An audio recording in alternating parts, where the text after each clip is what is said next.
I remember when this process started, and I was told by a lot of snarky fans that, oh, they're never going to sell these. They're out of their minds. You know what? Clearly they're wrong. Mm-hmm. Also, people in other cities are doing it for astronomical sums compared to what we're doing here. They're not just doing PSLs because Terry has to pay for the stadium. That's one of the reasons. But the other reason is because they know they've got their market research that says that people will pay. I've got an existing base of 70,000 season ticket holders. According to the Bills and the guys that I spoke to today at the Stadium Experience, they've got 15,000 people on the wait list.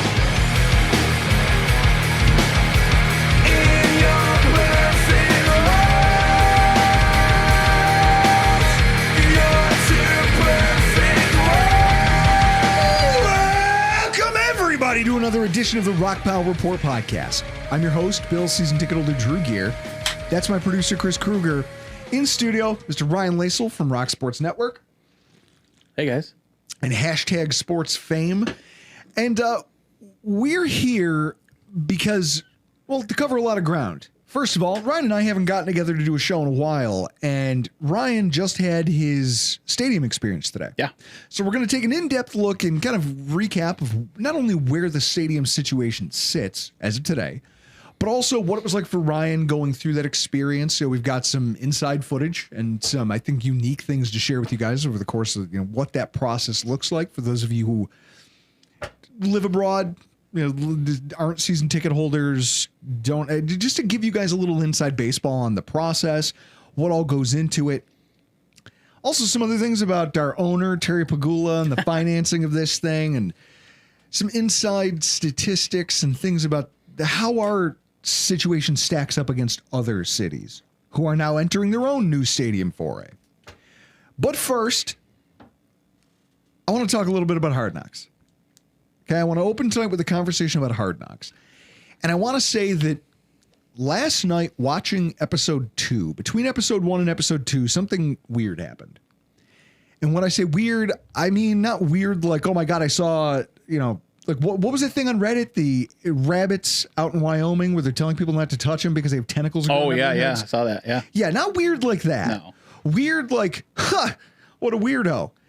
I had a lot of drinks the other night. You?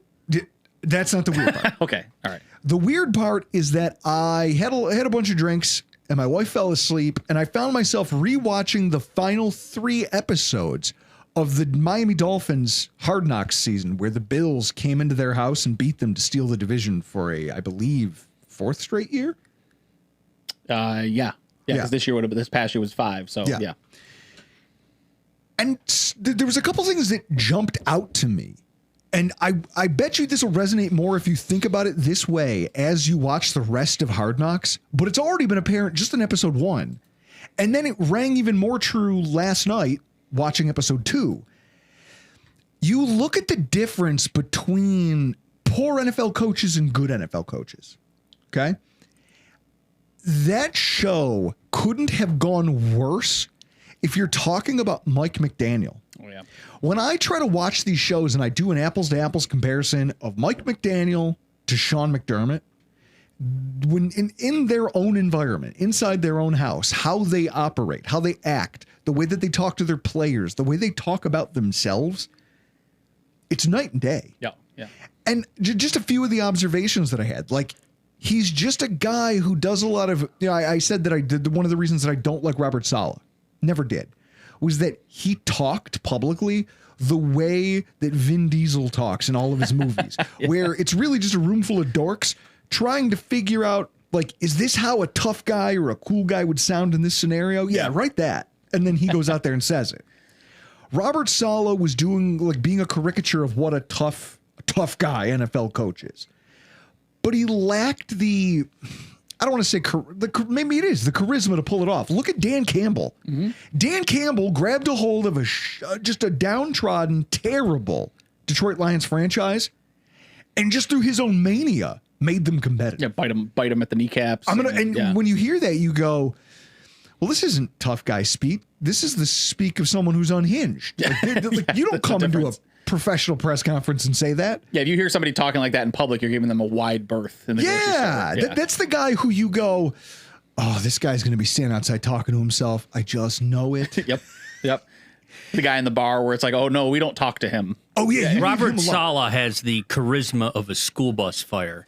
Yeah, A school bus fire. and so the opposite of that is your Mike McDaniel, who again says a lot of words, and yet you watch his delivery and he couldn't be any more lacking in charisma. And it's almost like he doesn't believe it. It's like he read it in a book somewhere and said, oh, you know, to fire the guys up if I say this. And it's so disingenuous. Yeah. And that's how it feels to me as an outsider. Imagine being a highly paid professional athlete sharing a room with that. Yeah. It can't resonate. No, and it sounds like it's not resonating. One of my favorite moments was Sean McDermott last night going, you know, I had this coach who came in, he was all full of piss and vinegar, and he threw a chair through a window, and we got all fired up, and we went out there and won a football game. But you can only do that so many times. It's like the next week, there's no chair throwing, and he goes, then we didn't have that energy. Yeah. Can't get too high, can't get too low. This is what I'm going to be for you guys as a head coach. Yep. Then you watch like Mike McDaniel try to fire his guys up, and it just, it's weird and cringy by comparison. And yeah, then, I listen to Levitard's show, and they're a Miami base, so they do, you know, the local hour and stuff. And they were talking about it on yesterday's show, where just how annoying he's gotten. Like, and one of the producers talked about it. He's like, yeah, I called it when they first hired him. Like, yeah, he says all these cool things. It's great.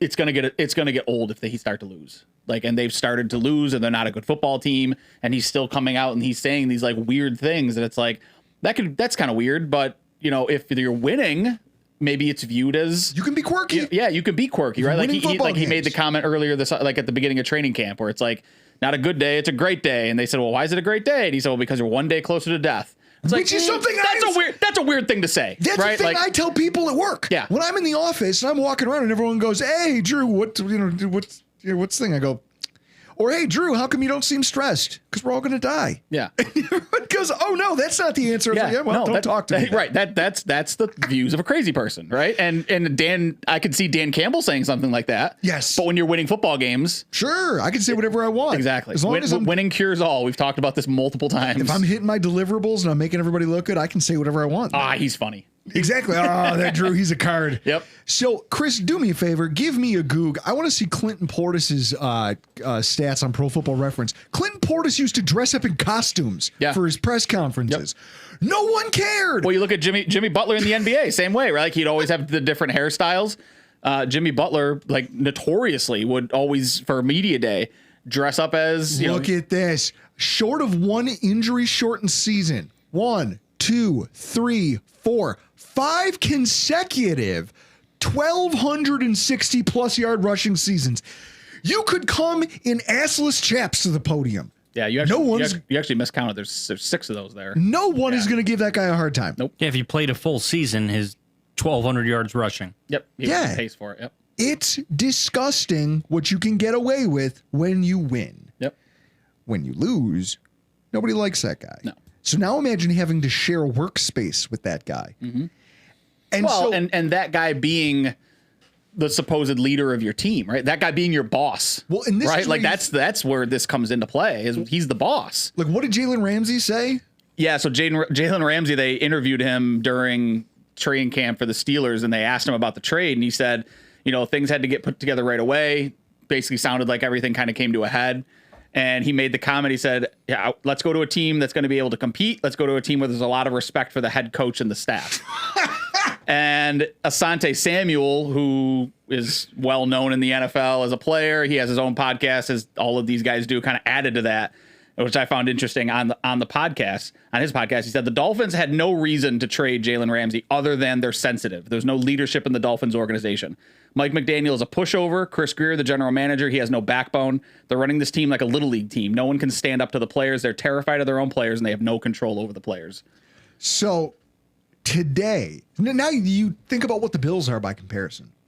Look at how just respectful every single player is, and how almost not just respectful, reverent they are of the opportunity to get to be a part of this organization. Like, that doesn't just happen out of nowhere. And then you have David Frahonis on the Miami Dolphins beat has to interview McDaniel today, and he has to answer questions about how the Lions players that they're currently undergoing joint practices with questioned Miami's practice methods and preparation and was like, this is what you guys are doing? Yeah. Yeah. And now the coach has to answer for that publicly. You're being criticized by not even another coach, not a corollary. Another player on another team took a look at what you were doing and went, Right. Well, and that's therein lies the issue too with, these types of, like, we talked about it in Buffalo for so long, right? Free agents don't want to come here, right? Like, what's the last big name free agent that came to Miami since McDaniel took over? They traded for Tyreek Hill, right? They traded for Jalen Ramsey. They traded for Minka Fitzpatrick. Like, who's the last big name free agent that came there that wanted to come play in Miami? Jordan Poyer. Cool. Asterisk for tax reasons. Well, and how much did his wife want him to play in Miami too, right? So, like, how much of that was Jordan's decision? Yeah, she can get her thirst traps on the beach. So one of the things that, as an admitted guy, a guy who piles on McDermott quite a bit, I walked away from that going, he's so much a better, just like, if you just want to talk about, never mind X's and O's, never mind offensive or defensive genius, just a guy creating an environment where good football can happen. Sean McDermott is worlds ahead of where Mike McDaniel is. Yeah. I mean, part of that's because he coached under Andy Reid, right? Like, he learned it from Reid. Reid's always been that guy too, where Reid's like, if Reid didn't win football games, you would look at Reid and be like, he's weird, right? Like, he's doesn't take care of himself. Like, there's all these, like, out of shape. Like, he's just seems, they do the commercial where he's making fun of, like, eating cheeseburgers and stuff, right? Like, you can't get away with that stuff when you're losing football games, because we saw it with Rex Ryan, right? We saw what that guy, what happens to that guy with Rex Ryan. So McDermott sees this head coach that for the longest time couldn't get over the hump, couldn't win the Super Bowl, but always had his team in contention, always elevated the floor of his team, right? He may not have raised the ceiling, but he always elevated the floor. So McDermott learned how to do those things from him. He's a leader of men. And that's kind of an old adage, right? Like, I think Mike Tomlin and Andy Reid are probably like the last generation of leaders of men. And now it's Dan Campbell and Sean McDermott and, and then you've got the weird guys who don't last long. And the two opposite ends of the spectrum. Mike McDaniel's one, right? We're seeing what happens when you lose football games, and then Nick Sirianni's on the other end, and you see what winning can do, because that dude's weird too. Like, but he's winning. That's so no one winning cares. football game, right? Like, he's like flipping off his own fans. Weird. Well, what I love is everyone was talking about, oh man, if Sirianni loses and keeps losing, he's going to get fired. The man he's won a ring and he's been to 2 Super Bowls in 3 years. Yeah, but he's so weird that they're still talking about maybe firing him, right? Like, they're still like, we're not sure about this guy. I'm not going to lie. That's actually I aspire to live in that world where I want to be 2 years from now they fire him. I want to be so good at what I do professionally that you can't get rid of me yet, but you're also a little bit afraid of what I'm going to do. Yeah, right. Didn't Peterson get fired 2 years after his win? Yeah. And the trickle down. And he's a weird dude. Well, and the trickle down effect of this ineffectual head coach thing is very obvious when you really watch the 2 shows next to each other, because you've got Josh Allen and you've got all these players talking about each other. They're talking about, you've got Deion Dawkins talking about his teammates, and you can see him joking around with the guy. Josh Allen talking about the Damar Hamlin situation, and then talking about some of the things that some of his other teammates are going through and just how plugged into all of their lives he is. Yeah. And we know him to be, not just from the show, but just in general. Yeah. You knew about him beforehand. Yeah. That's the thing about Hard Knocks is you don't really learn anything. Well, if you're a fan of the Bills, like, but if you're not a fan of the Bills, you're not learning anything about the Buffalo Bills through watching Hard Knocks. But when you say that, this is why, like I say this for people at work all the time. This isn't for us. No, you're This right. is for a national audience that is not us as Bills fans to see this awesome thing that we get to, that has almost kind of become commonplace for us, but it shouldn't be. And nothing highlighted that more than watching and this is just 2 years ago. Yeah. When Tyreek Hill has his house fire. It's the week, it's Bills week. It's the week before they're going to play the Buffalo Bills for the division. And Tua Tagovailoa is standing there in the quarterback room talking to the quarterback's coach. And they say, hey, have you talked to Reek? And he goes, man, I called him about 5 times. Like, he hasn't answered. He didn't call me back. But, I'm sure he's got a lot going on. I'm sure he's busy. And he was like, oh, man. He's like, Everyone's like, man, I hope he's okay. He goes, yeah, I sent him some text messages. He hasn't gotten back to me, but I'll let you know if I hear anything. It's been 3 days. Mm-hmm. You mean to tell me that your quarterback and one of your other star offensive players have no relationship? Mm-hmm. Say it without saying. And Tyreek Hill was a captain. You're watching this scene play out, and probably in the moment it seemed small. Mm-hmm. But now that you have something to contrast it up against, and you can say, look at the way Josh Allen and his teammates are. And then look at what they're doing in Miami and how there's Tua Tagovailoa, who you keep telling me is your leader. Mm-hmm. And yet there's other captains on this team who have no respect for him. Yep. Well, not just that, but just go back, Tyreek Hill again, right? What happened the last game of the season last year, right? Where he checked himself out. He said he wasn't going back in the game. And at the press conference, he said, I'm out of here. He was a captain last year. Like, he's been a captain on this team for the last 3 seasons, I think, since he came over from Kansas City. Mm-hmm. And that's the guy that's being made a captain.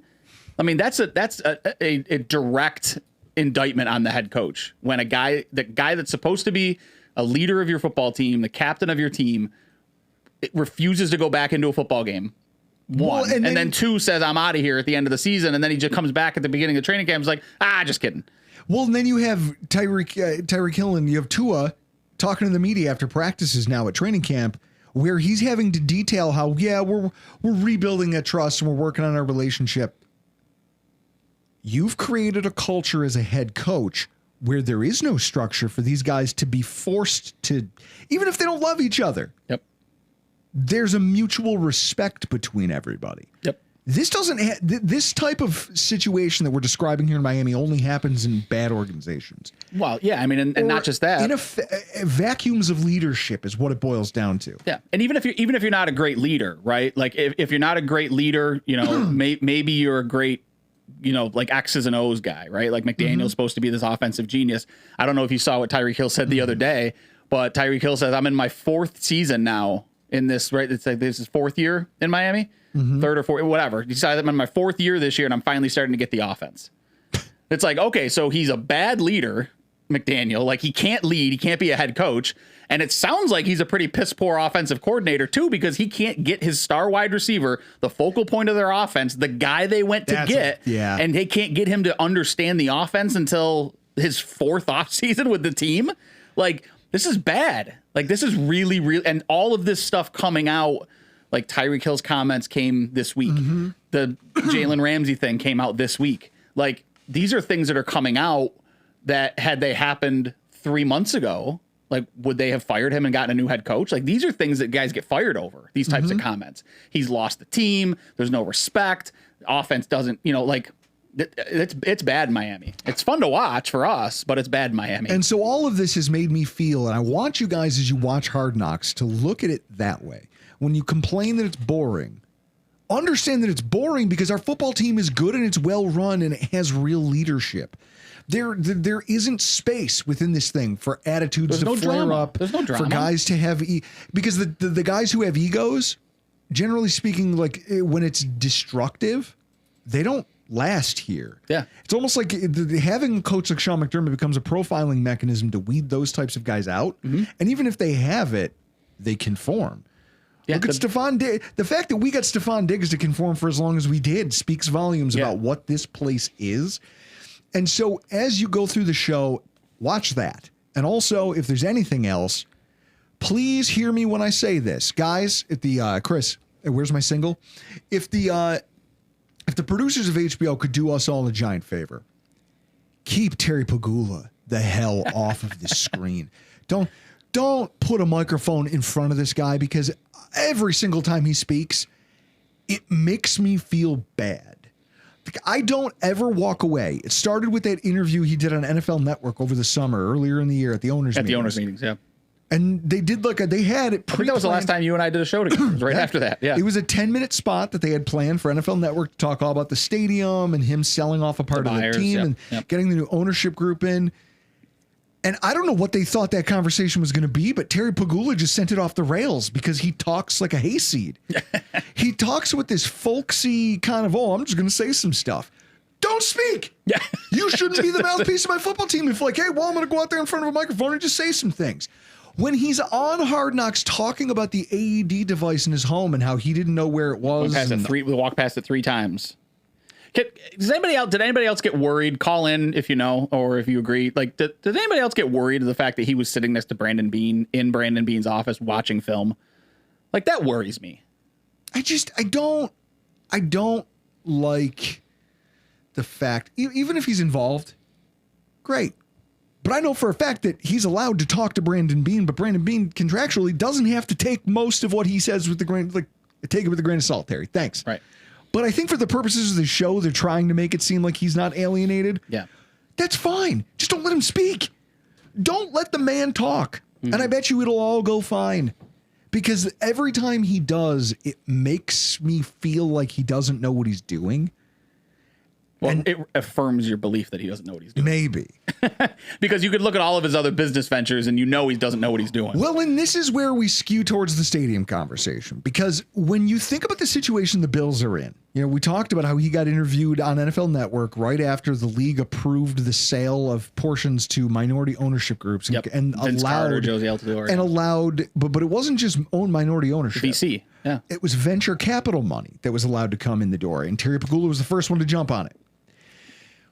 And we talked about the pros and cons of that back during your last appearance. But what's funny is when you think about the economics of what he's facing as a sports owner, all these fans who, Chris, you're probably one of these people. Tell me that you've not been frustrated by the performance of the Buffalo Sabres, and not just the performance, but the way the team operates as a business, right? Yeah, well, Terry's a hockey guy more so than a football guy. So, like, when you say, I had a problem watching HBO Hard Knocks and Terry's in Beane's office watching film, I know he doesn't know what he's looking at. But if it's the other way around and he's in Kevin Adams' office watching tape on a player, he's definitely going to insert himself into the conversation because he's grown up around hockey with Penn State. And we're here to win Stanley Cups, right? Yeah. But so when you look at like the fact that how they've cut costs, that pretty damning Athletic article that came out about how, hey, they didn't interview anybody else but Kevin Adams for the job, and then went to him and said, hey, front office structure, we're going to moneyball this thing. Let's see if you can cut some positions, and we're going to streamline this. Scouting. He goes, what we want to build is a revolutionary and economical front office model. You've had no success that says you're capable of building such a thing. That would be like me coming in here, Chris, and saying, you know what I'm going to do for you, Chris? I'm going to take all this equipment down, and I am going to build you. I'm going to reconfigure this all so that you're left with the most state-of-the-art ergonomic podcast studio ever. And you're going to look at me and go, what makes you think you're qualified for that? Exactly. That's what they've done. And it's because he doesn't have the shekels to spend. Yeah. All of his money is being hoovered up in this stadium construction, which I know has already gone over budget twice. Mm-hmm. Well, we knew it was going to go over budget. But Chris, Chris texted me the other day. I don't know if we can talk about the hashtag sources that we always make fun of. Yeah. Well, I mean, I texted it to Ryan, and Ryan found something else out about the stadium. Yeah. I got a buddy who's. We all know somebody. A friend of a friend who's a project manager on the plumbing at the stadium. And so Chris, what do you got?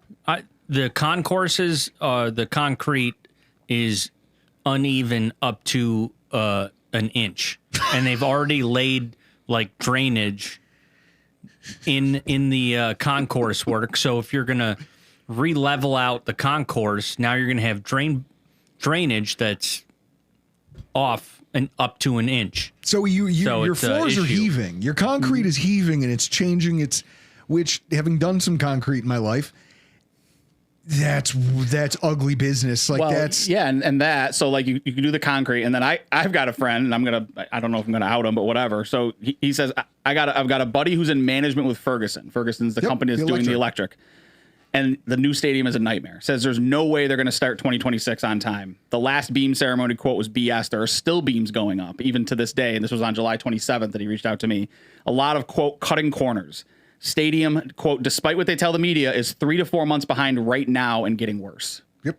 Because that's what every construction project ever is. And they already came out last month and said that, well, we're going to start the season on time, but the stadium's not going to be done Yeah. by the time we start, So right? Like you're going to there will be football played in this building. So we're paying PSLs and increased season ticket costs to walk into an unfinished stadium come 2026 kickoff. It's gonna be a hell of a thing. But the only way you can combat this is to throw you just throw money at these problems. You pay overtime. You buy extra crews to work on your problems. And I wouldn't be shocked. I mean, I don't live far from the stadium. I bet you I could drive by and at all hours of the day. They're probably working 20-hour shifts. Oh, they have to be working. I'm sure they're working 24/7. Yeah. They got to be working around the clock. Just because they're doing stuff. Teams going and going and going. And this goes back to when the stadium, when the deal came down, right? Back whenever it came down, you and I did a show.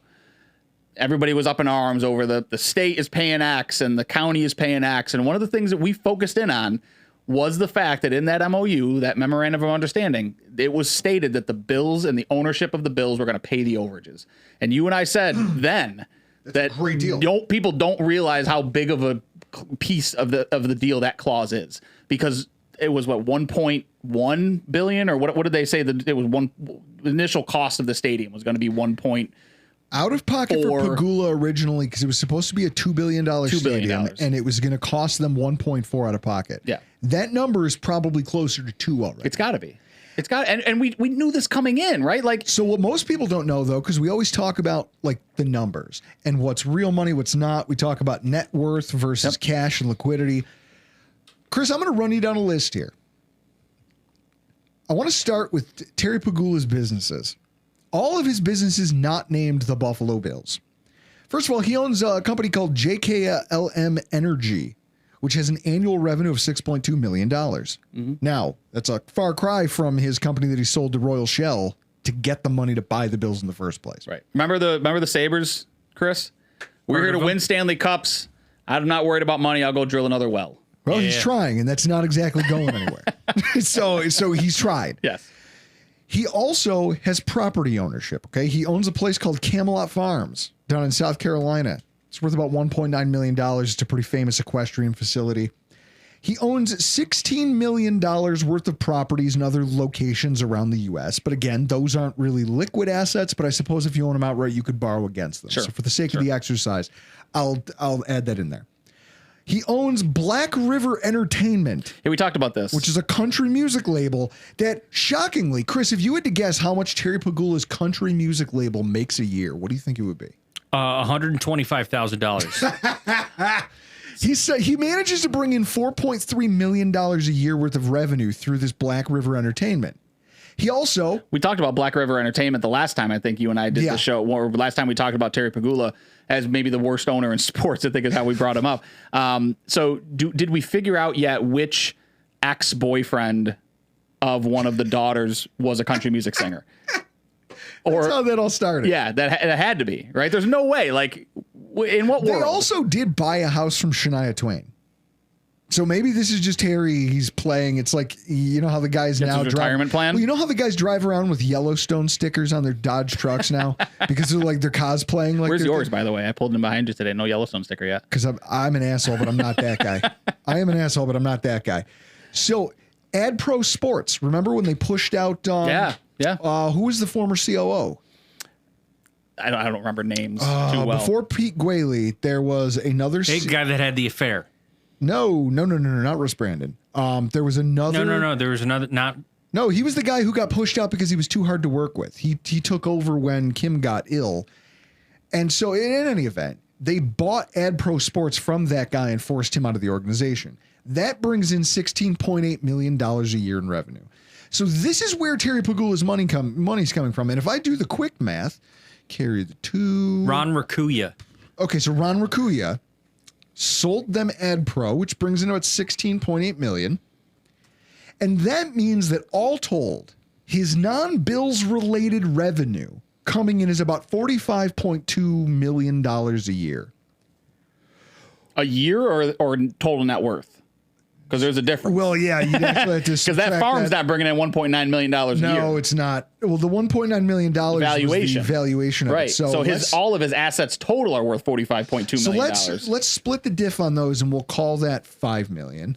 So that brings us down to $40.2 million. $40.2 million in annual revenue he's bringing in. Chris, do you want to know what Josh Allen's annual average salary is?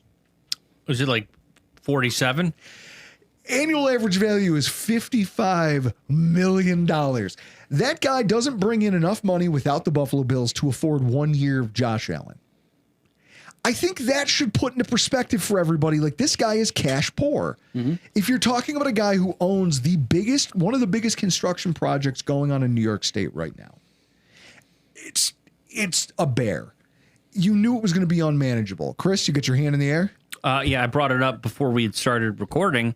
You know, there might have been a reason why Terry Pagula offloaded the Rochester Nighthawks to the Seneca Nation. Sure. Because he needs some money any way he can get, even though a lacrosse team's not going to sell for a ton of money. But it also stops being a cost. He doesn't have to pay for it. Right. So he's going to make money and then not owe money. That's a win for him. Yeah, because he makes money on the Bandits, and that's one of, like, them and Colorado might be the only two teams in the NLL that make money. Well, and the funny thing is the Bandits. So right now, Ryan, give it a Goog. What is the revenue generated by the Bandits? Because I bet you it's smaller than you'd think. I am also a producer, and there's a TV here that faces you where you go, hey, Google this. Well, you're Googling. That's what my role is as a producer, you dunce. Yeah, I mean, while you're doing that, I think it's just to keep things in context, it's important for people to understand, like, what that means for owners that are cash poor, right? Like, owners who are rich because they own sports teams. Like, a primary example, we talked about it before the show started, the Buss family, who owns the Lakers. When you think of the Los Angeles Lakers, you think of, like, one of the most prestigious franchises in sports across the globe, right? Everybody knows the Lakers. Like, the Buss family are rich because they own the Lakers. They don't own the Lakers because they're rich, right? There's a difference. Like Steve Ballmer, who bought the Los Angeles Clippers. He owns the Clippers because he's rich. Yep. Because he had enough money to go buy the Clippers, and it was a drop in the bucket to him, right? Yeah. The Lakers, meanwhile, the Buss family just sold the majority ownership stake in the Lakers for $10 billion because they don't have any other money. Yep. And they needed money to support their lifestyles. There's 4 kids. They started to argue over the family assets. They just decided to just sell. Jeannie remains as the governor. We're going to sell. I'm going to pay you guys to go away. And, like, here's billions of dollars, just, like, kind of go away. Right. So when you talk about teams that the owners are rich because they own a team versus the other way around, you run into situations where that chicken's going to come home to roost at some point, right? Like, there's going to be, and we saw it with Pagula. He started by selling to the VC company. Now you've got the stadium situation going on. It's continuing to get worse. Now you've got contracts that are coming up, and Josh wins the MVP award, which is the worst possible outcome for an owner who doesn't want to have to put money in escrow to pay signing bonuses, right? Like, all of these things are like, this is really bad for me. I'm building a stadium because I want to get the draft and I want to get the Super Bowl and I want to get these big concerts. None of that's going to happen, but he's got it in his head that it will. So, like, all of the problems that we talked about before Pagula bought the team, about the team getting sold and getting moved, like, that's not gone. Like, until he can figure out a way to stand on his own 2 feet without the team, there's always going to be a risk of him selling this football team and walking away from it and going, I'm just going to retire. My kids don't want anything to do with it. I'm going to take my $7 billion and walk away. Sure. And it is noteworthy that, you know, things are fine. We're not trying to throw dirt. Yeah, no, on I mean, I'm not saying it's today. As it sounds like right. a diatribe about the man. It's just the idea that I think this crowd who's long complained about the stadium, complained about the deal that they got from the state, complained about everything. They failed to understand the economics and the realities of what a Terry Pagula ownership looks like. Yeah. You know, the 7.5 million is what the Buffalo Bandits revenue is listed at. According to Zoom Info. So that's their revenue. That's not profit. That's different, right? And even with that revenue, still doesn't make one season of Josh Allen. Nope. So that doesn't even make a season of James Cook anymore. Right? Fair. So, like, you know, and again, I'm not saying that Pagula is going to be the one to sell this football team. No. Like, it's you go. I'll use the Lakers again, right? Like, there was not a world where Jerry Buss would have sold the Lakers. Not a world, right? But Jerry dies. Jeannie takes over. Jeannie's starting to age. She doesn't want to manage the team anymore. Like, so who takes over when Terry decides to retire or kicks it, right? Like, what generation of Pagula family is going to continue to be attached enough to this football team where they won't value money over the team? Because that time comes, right? Sure. Eventually, somebody's going to come to play, right? Like somebody eventually, whether it's, Tim Cook that's going to want a football team, whether it's, any of these. Mr. Beast.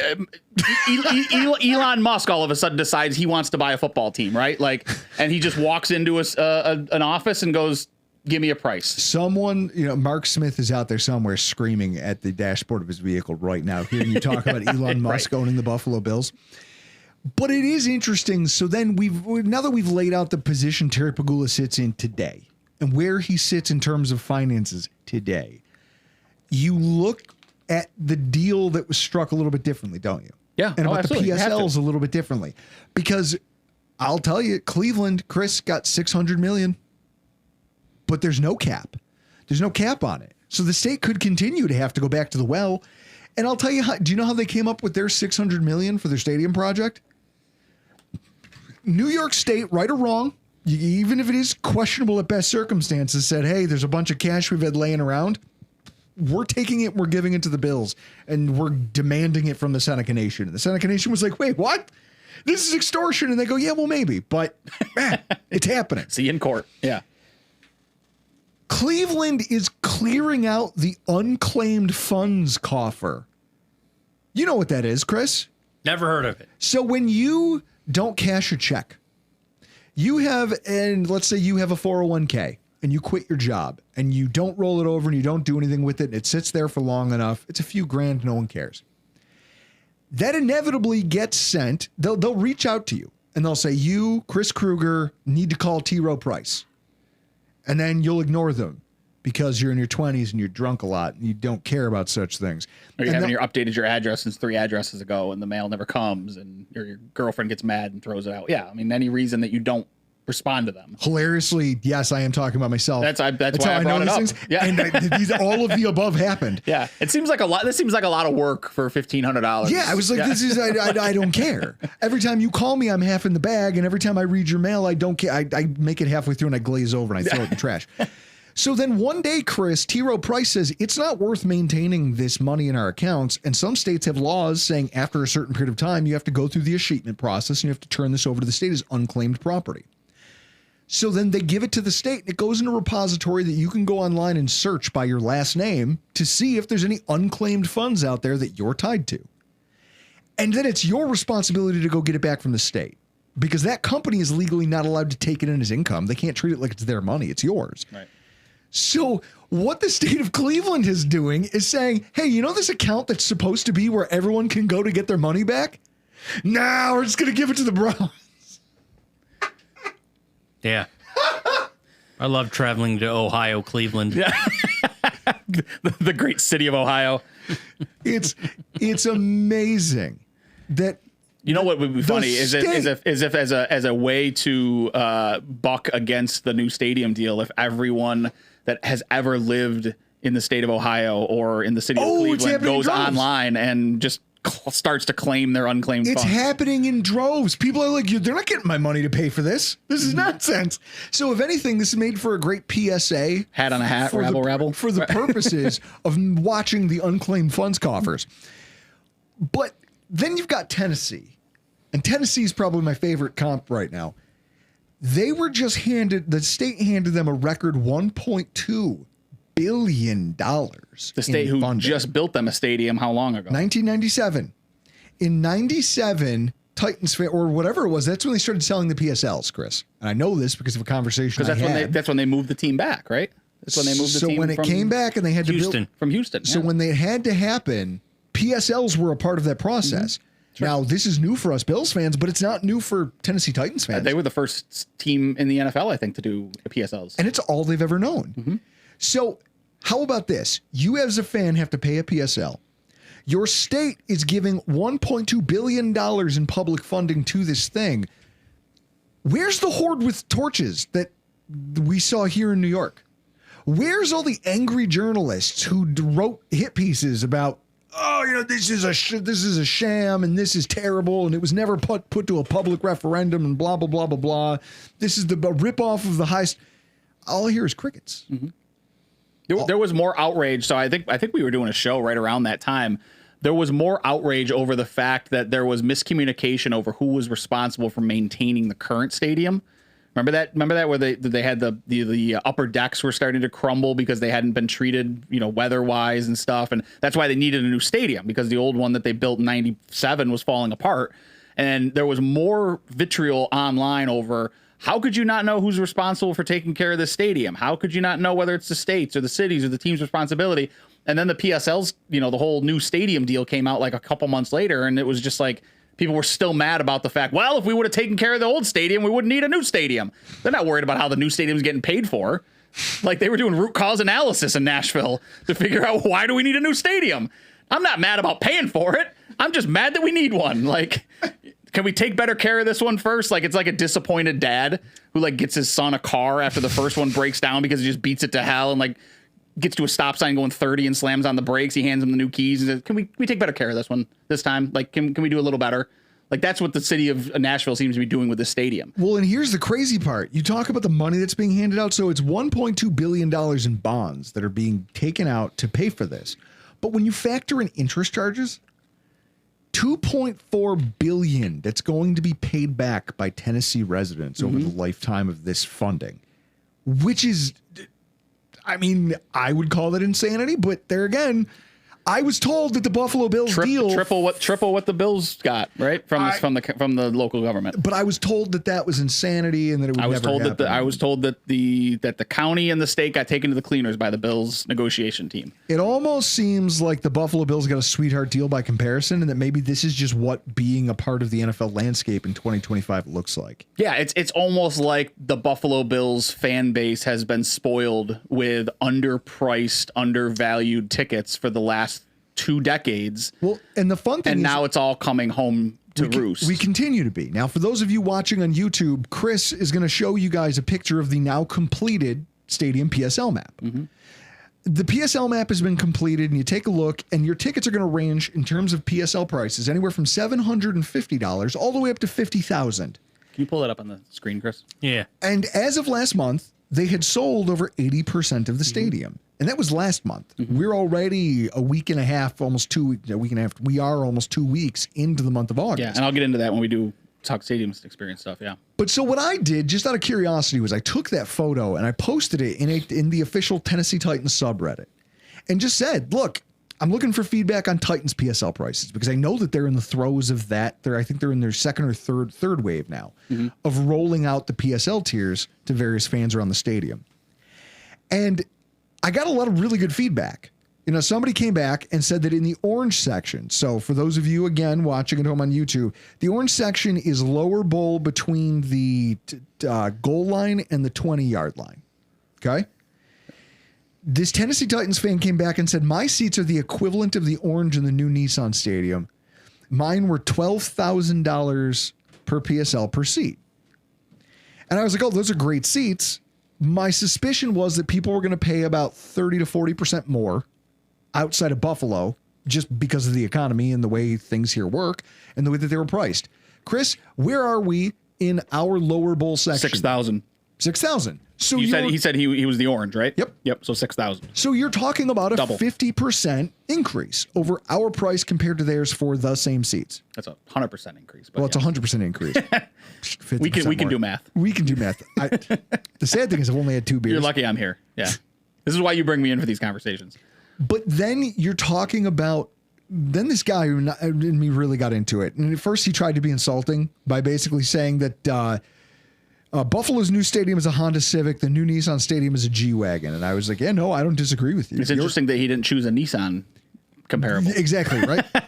And what we were talking about is he goes, nothing about these two stadiums can be compared apples to apples. One is a partly covered stadium that'll never see an Eras tour or a Super Bowl. They didn't design it with that in mind, right. And it's not priced for that. And he's 100% correct. Right. He's right. Also, he goes, it's fully covered in luxury from the top down. It's going to be the tent pole for an entire 300-acre campus with a 12,000-foot community center. There's going to be green spaces and housing and markets all incorporated with the grounds of it. It's going to be a year-round affair that people choose to live in. It's going to be, it's akin to, based on what I've read about it, it's going to be akin to SoFi and what they've done in LA for SoFi. So then this guy, after going back and forth with me and realizing I was being genuine, really broke down the wall for me and said, listen, I can't talk about a lot of this, but I have connections. I'm highly involved. That's sorry for the way I came at you. Yeah. So something that they're doing, knowing that they were the first team to get hit with PSLs back in the 90s when the team got there and they had to build the stadium, they're doing a thing right now where if you paid PSLs in the old building, you get a credit towards your new one, which on paper sounds good. You know, this all got put to a public referendum, and after they announced they'd be doing that, it got passed. But, so he gave me the numbers on this. The PSL credit was only introduced to pass the vote. Row A, Seat 1, Section 135 right now at the current stadium is $12,000 PSL with $2,000 a year tickets. That same seat is now $60,000 for a PSL with $4,000 a year tickets. So if you had two seats, that $24,000 credit doesn't look great when you have to spend $120,000 just to get your seat Take back, advantage quote of unquote. it, right? Yeah, yeah. Like just to get what was already yours, you have to spend over $100,000. Chris, when you hear those numbers, what would your wife do to you if you came home and said, "Hey, honey, I dropped $60,000 on football tickets today"? I'd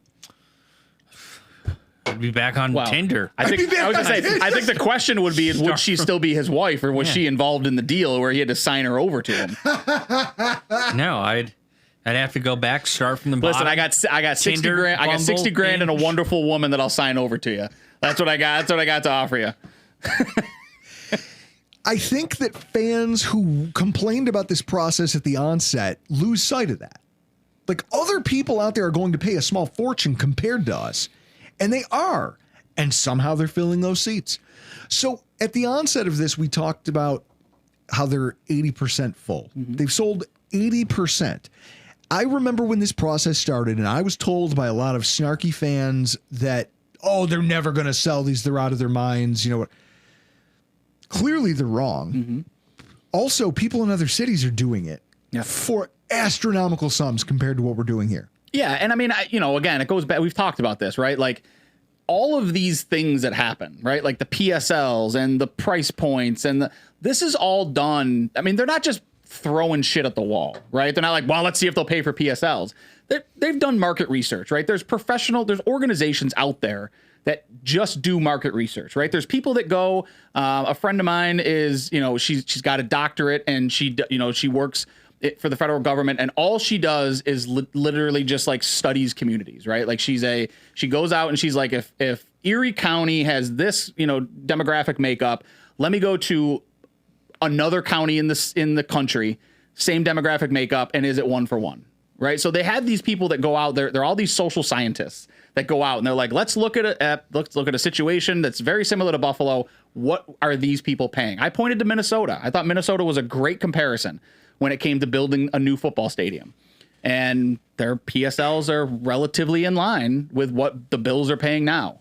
Plus inflation. Well, when they first opened, yeah, right. When they first opened, that's what their ticket prices were. They're opening now. That's what. So it's like they're not just doing PSLs because Terry has to pay for the stadium. That's one of the reasons. But the other reason is because they know they've got their market research that says that people will pay.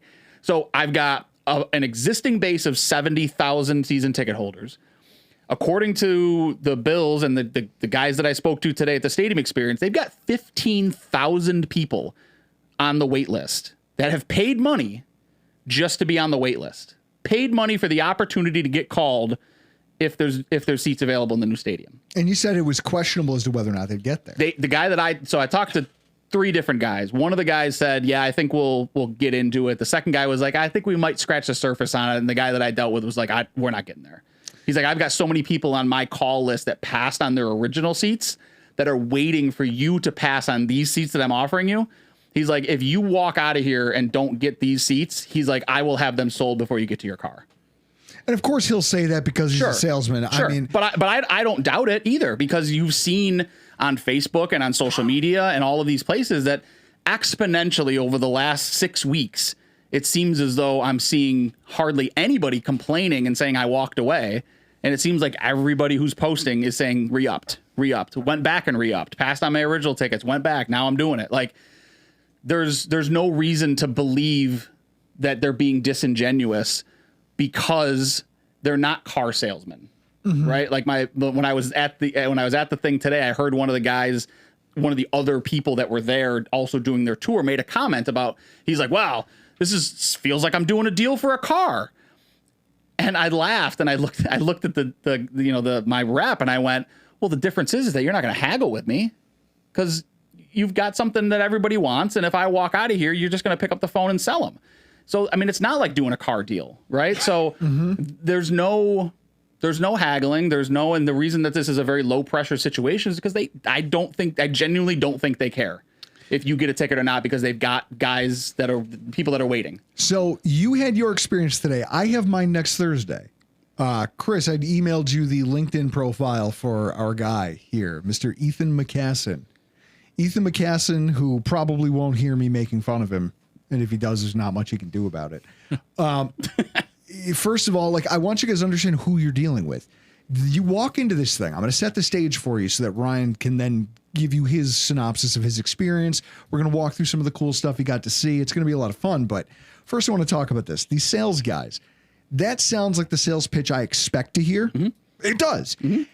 And that's the face of the guy delivering it. Yeah, I mean, for anybody, I know Chris is going to put it up. He's the most Ethan-looking Ethan. He has fake stubble so that he can take his headshot so that he doesn't look like a man-child. These guys are all finance bros. Like that. If you picture all of them, and you'll see it when you go Thursday. In his LinkedIn profile, he didn't shave for this specifically so that it was like the kid who's makes him look a little older. It's the guy who's trying not to get carded for beer. Yeah. Who's like, well, if I just grow the stubble out, they'll maybe think I'm 21. Yeah. He's trying this. Now, I don't care enough to look at his age, but what I do know is that he was listed, okay? Now, he was a student athlete at Oklahoma Baptist University. He punted for their football team. Nice. So he's a punter. That tells you a little bit about the build of the man. Punters are people too. He's probably long. He's probably wiry. Wiry's how you would describe him. Yeah. He looks it in the face. The fact that you were a what is Ohio Baptist University? What is it, like D3? Oklahoma Baptist? Ohio. Which doesn't one is matter. it? Doesn't matter. It's just some terrible Midwest college. Probably Division 3. Probably Division 3. He was a sales intern with the Dallas Cowboys, which is how he found his way into Legends Sports and Entertainment, which is where he currently works. Do you think he played Brockport in college? No. I don't think so. He did a sales internship for 3 months with the Dallas Cowboys. But from May of 2018 to August of 2021 in Frisco, Texas, do you know what job Mr. Ethan McCassin held? He was the owner, ladies and gentlemen, of Mailbox Restoration and Repair. # self-employed. That's astounding to me. So he's an entrepreneur who's now trying to make shekels selling football seats. Isn't that a thing about salespeople? If you're a salesman, you can sell anything. Yep. I know Catch guys, a popsicle to a one in white gloves. Well, as Tommy Boy would say. But I just mean, like, I know salesmen who it's just like, what do you do for a living? Oh, well, I'm a salesman. And I go, what do you sell? And they're like, well, right now it's copiers. It used to be, you go from copiers to you're selling laid scrim for a construction conglomerate. Like, it doesn't matter what you sell things because that's who you are. You are a salesman. This guy was born to be an entrepreneur. Okay. Was he any good as a punter? I don't know if he was good as a punter, but his last year listed, it was 2022, and Oklahoma Baptist University was 1-10 in Division 3 football. Who are they playing? Like, what division? Is this D3? It looks like it's D3. It's Harding, Arkansas Tech. Yeah, these are all D3. Southern Nazarene University. Yeah. So I'm going to walk in the door and I'm going to get approached by this Ethan who's going to walk up to me, and I was joking with you before we went on air. It's going to be one of those moments of I'm going to apologize to him in advance, and he's going to like do that awkward laugh. Like, I'm like, man, I'm really sorry this happened to you. Yeah. I'm not in here with you. You're in here with me, and this is going to take all day. Yeah. This is going to suck for both of us. Strap it up. So with that in mind, your experience, I'm already salivating over my chance to get in the cage with Ethan. What was your experience like that? I just have to look up and see if his information's listed here on the stats. I'm so curious now. You know me. I'm a Division III football head, and I'm very curious about this. So as I pull that up, so I went today. It was there was a lot of. It was interesting, right? And you'll see what I'm talking about, and those who have gone will know what I'm talking about. So there's a lot of pomp and circumstance, but it feels very Forced? It not even forced. I feel like hokey is the thing. Feels temporary. Well, yeah, Like, because it is. It is, right? It is. Basically, what they've done, guys, is they've opened up a spot in a strip mall in Williamsville. Yep. And they're calling it the Bill Stadium Experience with the big sign out front, the same way the Spirit store opens up. And then eventually it closes and then drifts off to another town to go find an abandoned Ames or a Hills department store. Or, Chris, what's another store that went out of business in the 90s from our childhood? Media Play. Media Play. Like, that's what this is. So it should feel very temporary. Yeah, but it just, I feel like they could have probably, I don't know. They leased space that was too big. Like, it just feels like they. Who's paying for that? Terry probably got a deal. He probably got a hell of a deal. Yeah. So I walk in and there's like a little, like a receptionist. So the door's locked, which is kind of weird to me. A guy comes over to open the door. You check in and then you stand at the bottom of the stairs. Then they send you upstairs. Then your rep comes out, and then they take you in an elevator to go back downstairs. And I'm going to make a point of bringing up how inefficient this is. So not only that, but when they come to open the door, I'm going to knock and I'm going to stand there and wait. And no matter how long it takes, I'm going to look at my watch and go, minute and 45, huh? But look, when you get in and you're standing at the podium checking in with the kid, if you just look to your right, like that's the elevator that you come down with your rep. So it's all like very up so it's and like down. A haunted house. They're taking you through a walk. Kind of.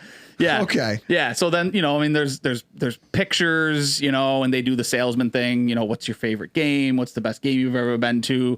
They asked my dad and my uncle, who are both in their, late 60s, early 70s. Did you guys go to the War Memorial to watch football games? Like all of the, this is how we build a rapport. Yeah. In a box kind of thing. So then, you look at the stadium, you watch a video, and it's just a hype video, right? Super lame. Which good thing they upped Cook, because he's like one of the last faces you see on the video is James Cook jumping into the end zone. So I said to the guy, "Oh, you lucked out, right, with the contract signing today, because that video could have aged really poorly for you." So then they take you back and they show you a diorama of the stadium, and that's pretty cool. I sent Chris the pictures. I showed you guys the pictures. It's really cool. Gives you an opportunity to kind of see, you can kind of lean over. You can see the overhang. It's all to scale. When you ask questions like, this is the west side of the stadium, this is where the teams are going to come out. I made sure to say, where are the teams coming out. And for those of you who are watching on YouTube, Chris will have the photos of these things. Yeah. So you guys, if you're interested, can go and see them for yourself. Yeah. Yeah. So they show you where the team's going to come out, visitor sideline, home sideline. So you can get like a really good picture of kind of what's going on. Then they take you over. You can look at seats. You can look at like what the seats will look like versus, here's the premium club seats. Here's the regular club seats. And then here's the seats like everybody else will be sitting in. Right. A couple nice things to note. No, there's no more bleachers. So everything's a seat. That is nice. Which is nice. And he kind of had numbers for me because me being me, I'm like, well, how much space does that gain me between people? He's like, it's 5 inches. Right. Because if you sit in the bleachers like we do now, you're on top of each other. Right. But now there's an armrest between everybody. There's a gap between the seats. You got about 5 inches between shoulder to shoulder. And there's a lot of leg room. I was surprised at how much leg room there was. Chris is going to put the picture up. I sent it to him. So my uncle who went with us he's about 6'1", probably 230, 240, somewhere in that range. And there's space when he sits in the seats. There's probably a good 8 inches between his knees and the seat in front of him, which if you've ever sat in the seats now, even in the bleachers, like I sit down and my knees are touching the seat in front of me. And then figure you have cold weather gear on. It gets worse. Yeah. Yeah. So I thought that was nice. And then he said, this is the true gap. There's the club seats are in front of us. The regular seats are behind. We sit in the regular seats. This is the true gap.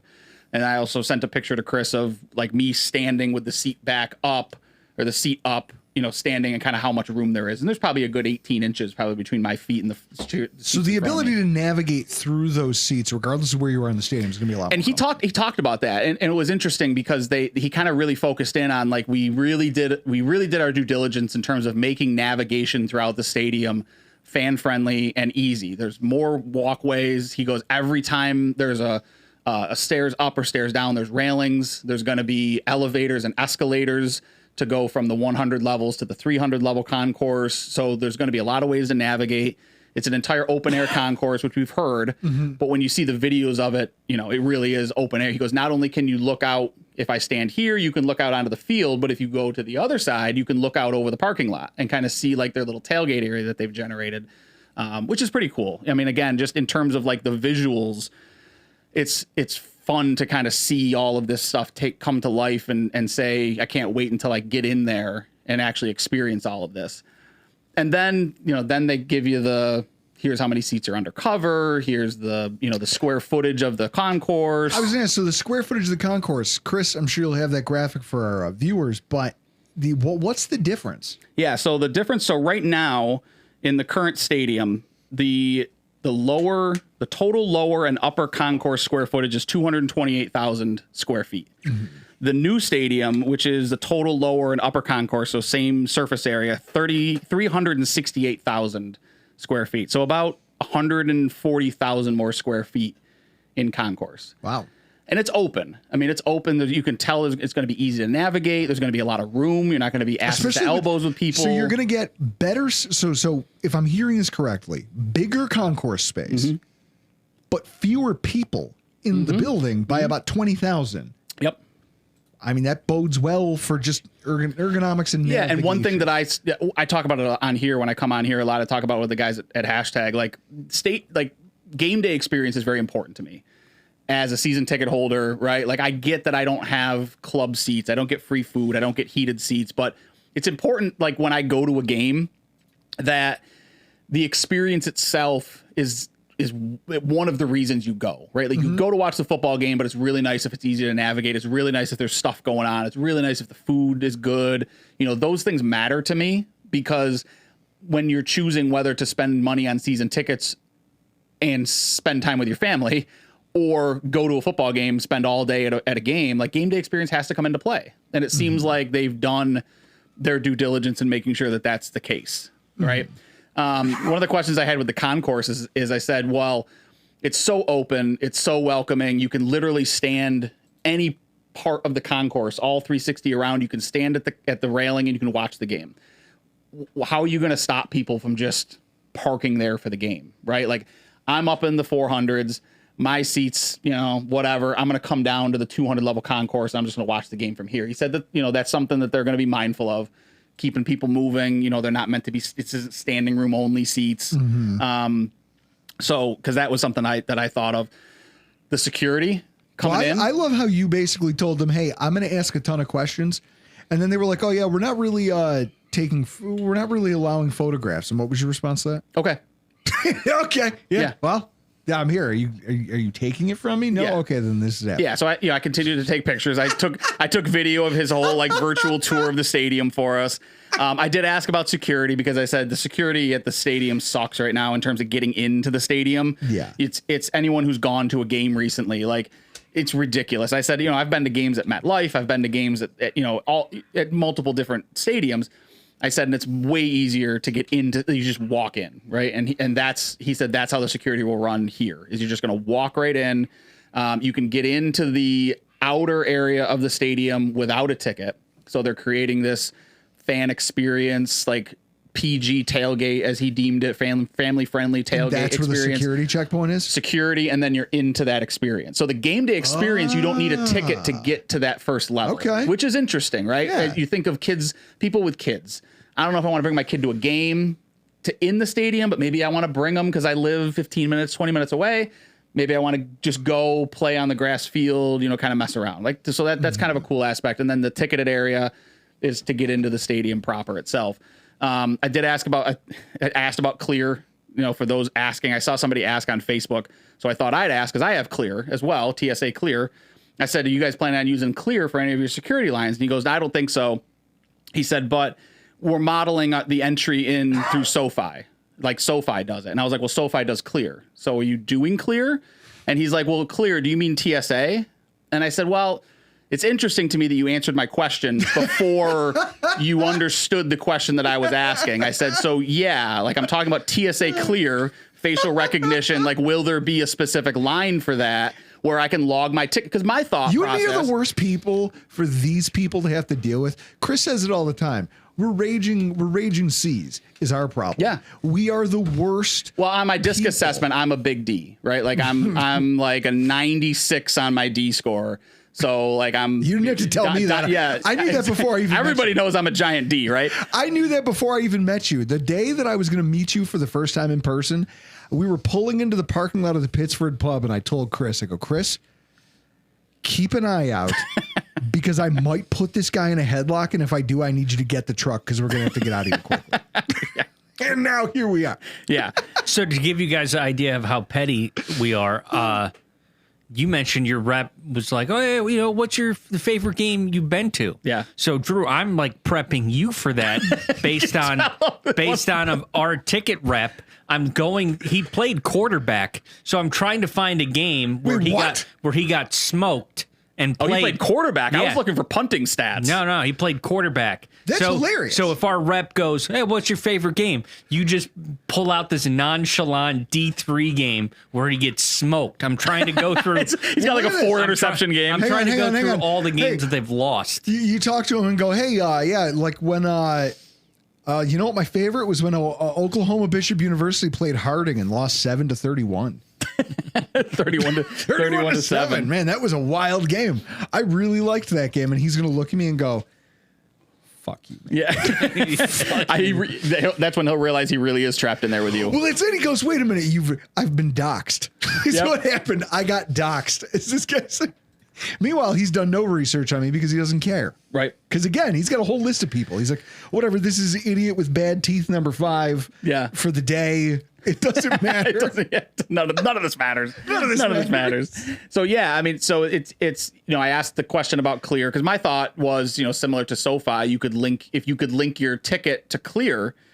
If there's a expedited line, it's literally just facial recognition. They scan your face. You don't even need to show your ticket. Yeah. That would be really. I mean, Yankee Stadium has something similar to that. I know Madison Square Garden has added something like that. Doesn't sound like they know what's going on from that perspective. They're not 100% sure on parking yet, which I found interesting. Like they're not entirely sure how many spots they'll have around the stadium for parking. This was something came up over the weekend while my wife and I had the kids at the game. And we're there, we're at the stadium, and she looks at me and goes, so they're going to tear this thing down by 2027, right? I said, yeah. She goes, well, where are they going to park everybody in the meantime? Well, because Pete Gwaley had said like, oh yeah, no, that's going to become like additional parking and like overflow. She's like, well, where are they going to put everyone? And so then I go home and I'm rewatching the game now from the TV perspective because I'm trying to get some notes on what actually happened because I was just soaking the day up with the kids. Yeah. And I hear him talk about this a little bit, and I say to myself, you're going to fit how many people into how many parking lots where? Yeah. You're going to need, in theory, Chris, shouldn't they be shooting for, if you're the Buffalo Bills, you've reduced stadium capacity by 20,000. Mm-hmm. You should, if you're smart, be looking to be able to at least accommodate all 60,000. Like, you want to be able to park maybe not 60,000 people, like not individual vehicles, because people carpool, but you want to be able to do 2/3 of the stadium volume, right? Yeah. Well, you capitalize on that investment. You would think, again, as these organizations are run by a lot of money, right? I'm assuming there's some type of metrics that they have out there that correlates between tickets, total attendees, and parking. Sure. How many cars did we park and how many people, right? So if it's, 2.6 people per vehicle parked, they should be over the last 10 years that the team's been good to decent. They should extrapolate that out and say, we're going to need that many number of parking spots, right? Yeah. So right now, my understanding is, from what it sounds like, is 6 and 7 will stay open, which is current parking. 1 and 2 will stay open, which is around the stadium currently. Those slots will stay open. 3 and 4, which is corner of Southwestern and Abbott, will be premium parking. So it'll be club parking and premium level parking. They're going to be adding a lot back around where ECC is, behind the backside of the what would that be? The east northeast side of the stadium. Yeah, that will be like general parking, from my understanding. So that's what they've got so far. And I said, well, when can I expect to hear information about parking? Because I park in the stadium lots. I walk to where you guys are when it comes, just because it's easier in and out for me. Because I take Southwestern and I'm out. I don't go Abbott to, Wait, hang on a second. You mean to tell me that you park somewhere else where our tailgate isn't? You walk over and yet I've never once heard you bitch or complain about it. I mean, I think it's great. This is just astounding to me because I didn't know people could do that. Yeah. Oh yeah, absolutely. It's a wonderful little like 7-minute trot over to where you guys are. Chris, we are the pettiest. Yeah. And I've done it in full regalia for cold weather games too, multiple times. Yeah. So parking is a little bit of a concern. He said, well, the new stadium, when the old stadium comes down, that's all going to be parking. I'm like, cool. That's not going to be until like the second season the stadium's open. So that doesn't help me a lot, right? He's like, well, look for more information or whatever. So then they take you in. Then there's a room, right? There's always a room. They take you into the room. And that's the Shark Tank room. Yeah, there's like 3 of them, the little pods, right? You can see in, you can't hear anything coming out, right? They offer you a water finally, right? I've been there an hour. I'm just now getting offered a water, right? I take a water, damn it. Like, you owe me a water at this point. And my father and uncle both turned down waters. I'm like, no, they're taking waters too. We're all getting a water, right? Like, I'm going to ask for a Fresca. Yeah. Or like a decaf cappuccino or something. Fresca. Yeah. Because it's just obscure enough that they're like, wait, what? Yeah. Did he say what I think he's wanting a Fresca. They still make those? Yeah. There's Fresca in my cooler. Ethan's not even going to know what it is. He graduated college in 2022. The kid's 25 years old. He's not going to know what a Fresca is. He's not going to know what a Fresca is. Are you kidding me? Like, what are we talking about? My office has complimentary Fresca. You've got there kids, better be Fresca there. All of the kids and I say kids, right? Because I'm 40 now. I can call these guys, they're kids. I'm going to give you drinks tonight. They legitimately all, Drew, every single one of them, and you'll laugh when you go in there on Thursday, every single one of them looks like they're on a waiting list to start working for Doge. Like, that's what they look like. I'm telling you, they're finance bros who failed finance school. I'm going to walk in. I'm going to hassle my rep about his unsuccessful career at Oklahoma Bishop. Baptist. I'm probably going to call somebody boat shoes at some point. Like that's going to be, hey, boat shoes. Do you want to wear mine? Oh my God. I'm just going to walk in and be like, what's up, boat shoes? With high socks. And he'll be like, oh yeah, no, my name's so-and-so. I don't care. Yeah. I know who you are, Ethan. I know. Well, I know. I saw your stats. Nice mailbox repair business you ran. I saw your nice 4 yards per attempt in college, you schmuck. It's just going to be the worst because I'm already cranky. And it's that thing of like, I've hit car salesmen with stuff before where they're like, well, so what are you looking to pay? I go, nothing. I want you to understand who you're talking to right now. By the time I walk out of here, I don't want to pay anything. So that's where I'm starting from, just so you know how the rest of today is going to go. That's our negotiating starting point. 0. That's my offer. 0. So all of this is to say they sit you down in the room, they bring you some waters, and then they show you the numbers. They show you. So what they start with is your comparable seats. Yes. And, I think one of the things that I think was a falling down for them, and I haven't heard anybody comment on this. I'm part of the season ticket holder groups. The interesting thing that I found was they went with sightline comparables, which I guess in theory makes sense. But when you get to the rock pile, which I don't even think they call it that anymore, but where we sit, which is section 240 to 204, I think, right? That's that. So it used to be the Labatt Blue rock pile. I still call it the rock pile. We all still call it that. Your friggin', your podcast is named after that because that's where you sit in the stadium, right? What I think they forgot to take into account, right, wrong, or indifferent, is that those have been and continue to be the cheapest season tickets in the stadium. Sure. They've always been the cheapest season tickets in the stadium. I'm paying $92 a game this year. Mm-hmm. I think it's the most I've ever paid, but it's also still the cheapest price point in the stadium other than the family zone, which has now become the cheapest. So they show you these comparable tickets. And the deal is that if you're in row 1, your comparable ticket is in row 1. So my seats are row 3, seats 9 through 11 right now. And if you're watching on YouTube, you can see the image. Yeah. So, but my comparable, because row 3 for our section, which is 244, that's the first row. So I saw row 1, seats 9 through 11. Those are what he showed me. So that's what Chris is putting up right now. Where they fall down is Those seats are $2,000 a PSL for PSL. Again, we're the cheapest in the stadium. I'm not super worried about the price from a price point perspective. I'm just trying to be economical about it. I got 2 kids at home. Like I got a lot of shit going on. You know, I'll watch games at home. I prefer to go. So if I can find a price point that works, I'll go. You know, so I wasn't necessarily like, I can't afford that. It just, when you add in that plus the ticket itself, which is also the sightline differentiation. Yeah. Because So even one, though my they say it's sightline, comparable, it's a little, it's flatter and it's a little farther away. Because the stadium is sloped the way it's sloped, you'll see in the picture, I basically lose the bottom half of the end zone that's closest to me from a sightline perspective if I'm sitting in my seat, which now I'm standing, which really removes the entire purpose of being the front row for me. Up in the upper deck, right? If you're front row in the lower bowl, you got players maybe jumping into your arms. You know, there's a lot of things that happen. So yeah, sightline, not ideal from those seats. Price point, not ideal from a know who you're dealing with situation, right? Like we're in the rock pile because the seats are economical, because they're good sightlines. Like there's a lot of reasons that we kept them. So not only are the PSLs $2,000 a seat, but then I'm going from $920 this season per ticket to next season, which is the first year of the new stadium. The tickets would be $1,380 a ticket. Right. So again, this is where it's the 50% markup that we talked about earlier. so about a 50. That's called a callback in the business that we're in. Right, Chris? So it's a $400 increase on my tickets. Again, for me, not something I'm looking to spend because I have other stuff going on. Right. Like the bills are cool, but it's an hour drive. I got kids. Like there's things that, so anyway, I wind up saying, those aren't necessarily what I'm looking for. He shows me a couple of others. If you want to move corner, same row, like same level corner, it's $2,500 for which again, I showed you the picture of that. Yep. And then I say, well, what about going to the other side of the stadium? Because in the end that we're in, our comparable is what it is because there's nothing above the screen. So like our seats now, when you turn around, it's the screen and that's it. In the new stadium, same thing. You turn around in the 300s, it's the screen. There's no 400 level seating above us.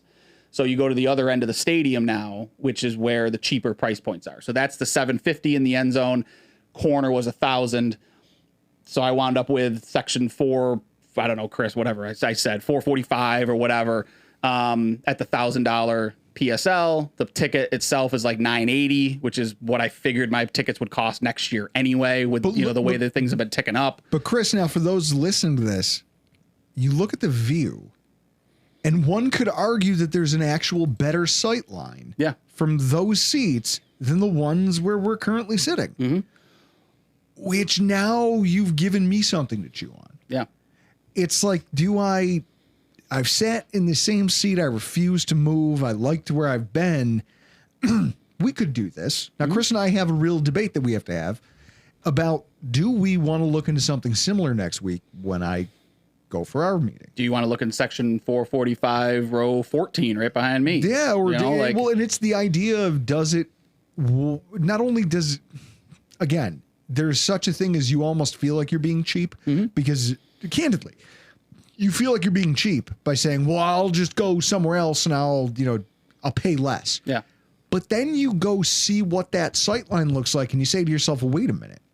I can actually see the other end zone now from a better vantage point than I could from the other side. And I'm saving money. I don't see how this is a bad thing. Yeah. It's a lot to chew on. Yeah.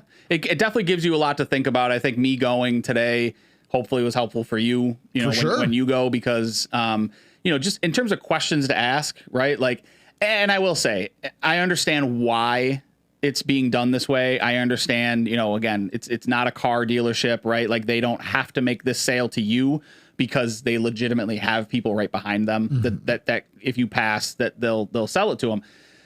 But you will notice, at least if your rep is anything like my rep, they're just very disinterested once they get in the room, right? Like very much like, because they just assume it'll sell itself. Yeah, it's going to sell, right? So yeah, sure, I'll pull up these seats. I'll pull up these seats. Where do you want to sit? Sure, I'll pull up these seats. And then it's just basically like turns and works on his laptop and lets you kind of sit there and him and haw and figure out what you want to do. Very very personable at the beginning, but as soon as you walk into that room, it's like, take him or leave him, guys. They can turn the charm off.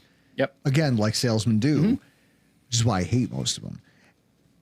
I feel like that's my opportunity to ask the really awkward questions. Yeah. Like, so how many sheriffs are you going to staff these seats with? Like, Yeah. is there going to be one at the top of every row as there is now, or are you going to put I additional just want to know bodies who's up going to be there? keeping an eye on me. Yeah. And he's going to be like, well, that's no one's asked that. It's just, why do you need to know? No reason. No It's reason. going to be a smoking stadium? Like, what are we doing here?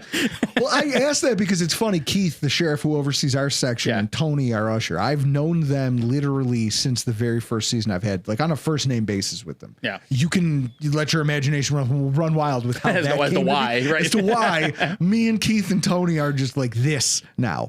I run into Keith because his daughter is a bartender at Duff's on Orchard Park Road near where I live. I see him in there all the time. I bump into him out in public and he'll always just be like, they let you out here too? He's like, they let you come in here? Yeah. He's like, I try to keep you out of where I work. Yeah. And it's just very funny. Like, I'm hoping that you're going to lose some things. Something, and then I think change is inevitable. Sure. It's uncomfortable.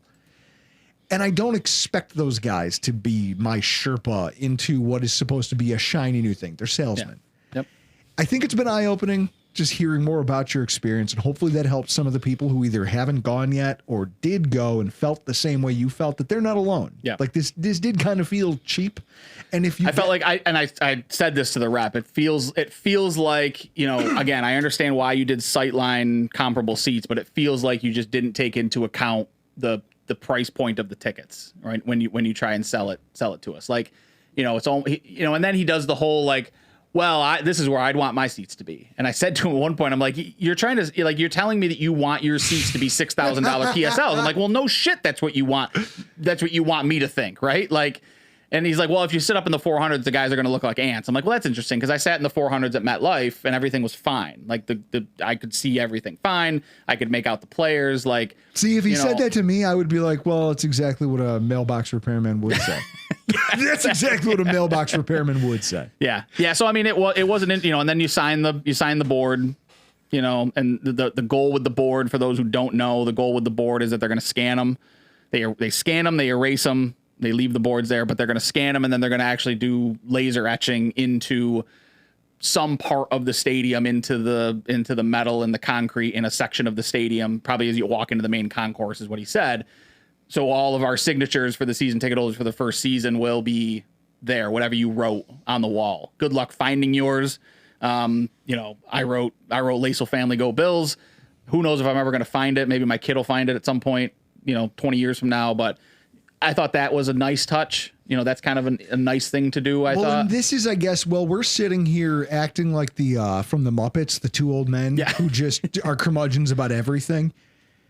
There is, like, this is something, you know, my friend Yulberg is going to be taking the 2 extra seats that I have. And I've maintained those things for the last 5 years. 5 years. I've had 2 extra season tickets that I've maintained every year and found buyers for. And sometimes when the weather was terrible, I gave them away. You know, there was a Steelers playoff game where I had to sell them for because it was on a Monday. Because it was on a Monday because of the snowstorm that forced us to move the game by a day. So I had to move those tickets for almost nothing, but I didn't care because I knew what keeping them was. It was so that I could have this opportunity. Yep. To be able to walk in there and say, I have a minimum of 4 seats at my disposal. You've booked those out because you know that I hold them. And so now he and I were talking about this, and we talked about the idea that, like, this isn't just a ticket thing. It can be. And if you're a curmudgeon about it, you can look at it as, oh, so you're going to go watch a game every week and you're going to spend all this money. I'm looking at it as the start of a legacy thing for my kids. Mm-hmm. Yep. The same way that a lot of our friends who have had season tickets, your family had them, that have got handed down from one generation to the next. Yeah. My son's 9, right? Like Evan's 9.